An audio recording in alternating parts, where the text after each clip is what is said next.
Hey, Phil Ebner from videoschoolonline.com, and today I'm going to show you how to set up your Premiere Pro sequence for a stop motion video, and also how to change the speed of your stop motion video so that it looks right for you. So I used to actually love making little stop motion videos, and especially around Christmas time, and perfectly it's around Christmas time right now while I'm recording this. So we have our little figurines set up in our bathroom, so I went ahead and shot a few snaps of our little figurines moving around.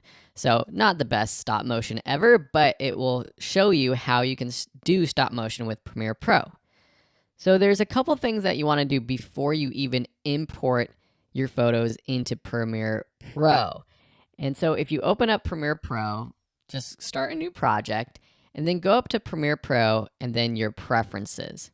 Open up the Premiere Pro timeline settings, and here you'll see your still image default duration.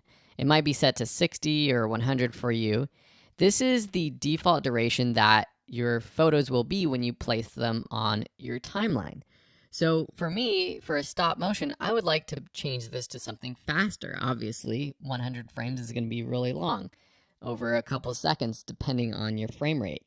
And so for me, 2 frames is probably right. Or you could change this to seconds, and you can choose a specific second or fraction of a second that you want.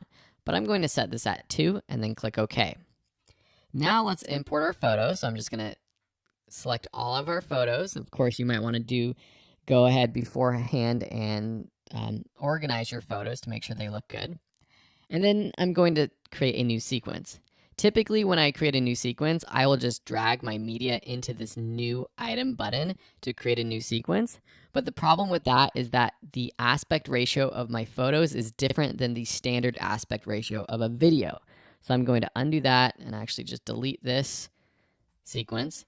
And I'm actually going to start a new sequence from scratch by clicking the new item button, going up to sequence, and then choose some sort of preset, or go into the settings and choose something that is a standard size, like 1920 by 1080 if you want a standard HD video.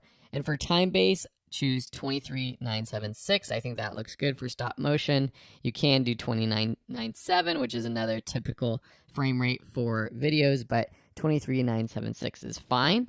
And then click OK. So now we have our 16 by 9 sequence, and we can now bring in all of our images. So let me just select the first one and then shift click the last one, and now drag it into our timeline. And you want to make sure that you click the first one first and then shift click the last one. If you do the last one first and then shift click to the top one and then drag it on, look what happens. So we're going to have to really zoom in here because these are really small or short. In this second batch of photos, you notice that I clicked the last image first, and that photo actually appears first, and then it goes to the first one. So make sure you are clicking in the right order. So now if I play through this, it's already set up at a pretty decent speed for stop motion. I actually like that. But the size is all wrong because these photos are too big. So let me select one of those photos and then go into the Effects Controls tab and then scale it down. Something like that looks good. Now I'm going to copy this setting to all the other photos by selecting motion up here, copying it, Command-C on a Mac or Control-C on a PC, and then selecting all of my other images and pasting that with Command-V. Okay, so now that size has pasted to all of these photos. Okay, so now I have a basic stop motion and I didn't really have to do much. What if you want to change the length of your stop motion? You say 2 frames is too long, I want to do 1 frame.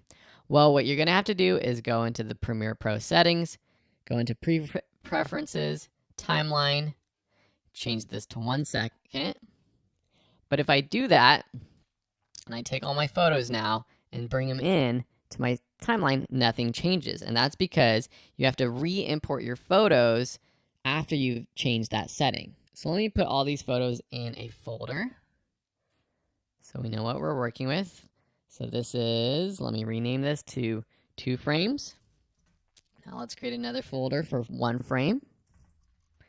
Now let's take all of our photos again and bring them into the 1 frame folder. So now we have our photos in this one frame folder. So let's go ahead and click the top one and then shift click the last one. Even though they were already selected, you want to redo this so that they're in the right order. Drag them onto our timeline and you can see already that it's shorter. So the first one was about 2 seconds and the second version is about 1 second.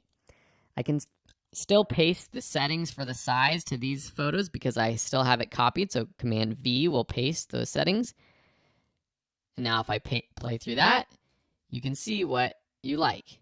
And if that's a speed you like, then perfect. If it's not a speed you like, you have to go back through your preferences and change it that way. What if you have done a lot of work and you want to speed up or slow down something after the fact? Let me delete this second version. Say this is too long and you want to change everything and make it slower. Well, what you could do is go into each of these frames and make it longer. So I'm pressing A on my keyboard to select everything to the right, and I can move that over one frame, and then I can make this image one frame longer. Then do the same thing and just make them one at a time longer and longer. Of course, that's going to take a long time, and that's why you want to test this out beforehand and make sure your preferences are set up how you like it before doing a lot of editing. Another option is nesting and speeding up your sequence that way. So say I take all of these photos and right-click and then choose Nest. I'll call this Nest 1. So now all of those photos actually became a sequence that is within this sequence. Talk about inception, right? And you see it here in our project panel. Now I play through it, but I can't edit the individual photos unless I double click into this nest sequence. But what I can do is apply speed effects to this entire nest. So I can right click it and then choose speed duration. And here I can slow down or speed up this entire sequence or this entire nest. So if we want to slow it down by half, I can set the speed to 50%. Then click OK. And now if I play this, it will play that sequence at 50%. So that's an easy way to slow down, or you can speed up if you want an entire sequence of photos if you've done a lot of work and you don't want to have to redo it and re-import it and do all of that over again. Hopefully this helps you get a better idea for how you can set up and edit stop motion animations in Adobe Premiere Pro. If you have any questions, let me know. Otherwise, make sure you subscribe to the channel for more great tutorials like this one. Leave a comment below to say hi, to let us know what you think, and if you have any requests for other tutorials about anything related to video, photo, design, or beyond. Thanks a lot and have a beautiful day.